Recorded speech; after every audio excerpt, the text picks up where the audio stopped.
Glitz Park එකට එන විදිහ ගොඩක් අය අහනවා කොහොමද එන්නේ කියලා. ඉතින් එන පාර පෙන්වන්න හිතුවාද දැන් කොළඹ පැත්තේ ඉඳලා යනවා නම් මේ කොළඹ නුවර ප්‍රධාන මාර්ගයේ ඉන්නේ. කොළඹ ඉඳලා පිටත් වුණාම යක්කල හන්දියට කලින් මෙන්න මේ සයින්ස් ටික බලා ගන්න. එතකොට ඕගලන්ට පැටලෙන්නේ නැහැ. දැන් අපිට පේනවා යක්කල හන්දියට කලින් ආපිකෝ සුපර් සෙන්ටර් එක තියෙනවා මෙතන. මෙන්න මේක හොඳට මතක තියාගන්න. ආපිකෝ සුපර් සෙන්ටර් එක පහ වුණයින් පස්සේ අපි යක්කල හන්දියට තමයි මේ ඉදිරියට ඇදෙන්නේ.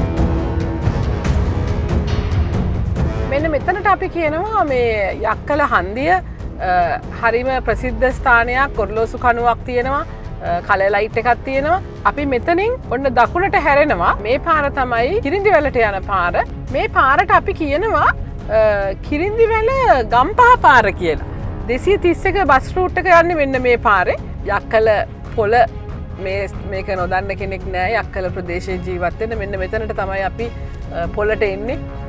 දිවි නැගුම සතිපොළ කියන ස්ථානය ඔබ දන්න තැන. මේක පහු කරපු ගමන්ම ඔබට පේනවා පෙට්‍රල් ෂෙඩ් එකක් තියෙනවා. මෙතනින් පාර මෙහෙම Y එකකට කැඩෙනවා. අපි හැබැයි දකුණු පැත්තට යන්න ඕනේ. වම් පැත්තට යන්නේ නැහැ. අපි කෙලින්ම දකුණු පැත්තටම කෙලින්ම යනවා.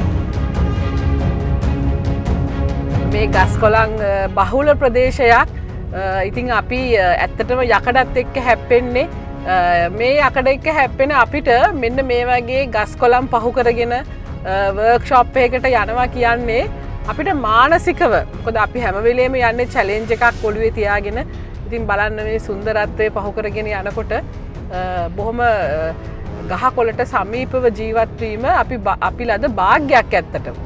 යක්කල හන්දියේ ඉඳලා වැඩි දුරක් නෑ. කිලෝමීටර් 1.5ක් යනකොට දැන් ඔන්න ඔයගලන්ට පේන්න පටන් ගන්නවා ග්ලිට්ස් එක. අර වගේ රතු පටියක් තමයි මුලින්ම පේන්නේ.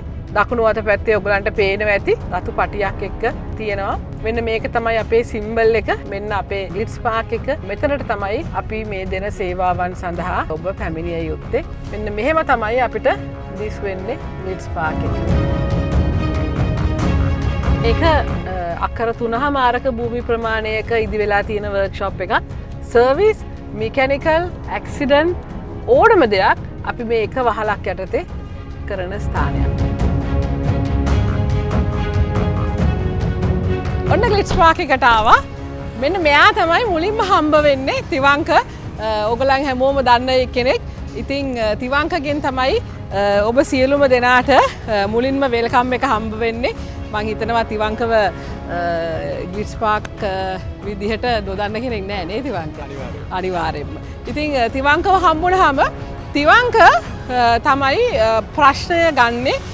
තිවංකට හොඳට මේ ආයතනයේ මං හිතන්නේ සර්විස් ඇඩ්වයිසර් කණ්ඩායමම තිවංකගේ යටතේ ඉන්නේ. මේ ආයතනයෙන් දෙන සෑම සර්විස් එකක්ම තිවංක හොඳටම දන්නවා. හැබැයි කවමදාකවත් තිවංක වාහනයට සිදුවිය යුතු දෙයක් මිසක් වෙන කිසිම දෙයක් වාහනයට කරන්නේ නැහැ.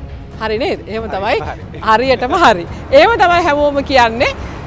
ඇත්තටම වාහනයට අවශ්‍ය මයිලේජ් එකේදී අවශ්‍යම කරන ටික විතරයි කරන්නේ. කිසිම දෙයක් ඕවර් ප්‍රොමෝට් කරන්නේ නැහැ. ඉදිරියේදී කරන්න ඕන නම් හරියට මයිලේජ් එක කියනවා. මෙන්න මේ මයිලේජ් එකේදී තමයි කරන්න ඕනේ කියලා. ඉතින් මම වගකීමෙන්ම කියනවා තිවංක ළඟ ඔබ සුරක්ෂිතයි කියලා.